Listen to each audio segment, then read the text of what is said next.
Мағжан Жұмабаев 1893 жылы Солтүстік Қазақстан облысында дүниеге келген. 1938 жылы Алматы облысында дүниеден қайтты. Әкесі саудамен айналысқан. Әкесінің аты Бекен, атасының аты Жұмабай.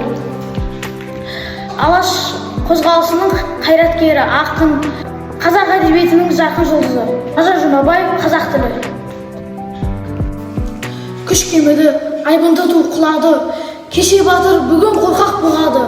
Ерікке ұмтылған шұржаны кісенде қан суылған жүрек солғын соғады. Қыран құсты қос қанаты қырқылды, күндің күшті күркіген ел тынды.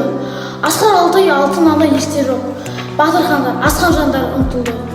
Ерлік, елдік, бірлік, қайрат бағардың, жауыз тағдыр жойды бәрін не бардың. Алтын күннің бағасыз боп, белгі боп, нұрлы жұлдыз, бабам тілім, сен қалдың. Жарық көрмей жатсаң да ұзақ кен тілім, таза, терең, өткір күшті кен тілім. Тарап кеткен балаларыңды бауырыңа, ақ қолыңмен тарталарсың сен тілім.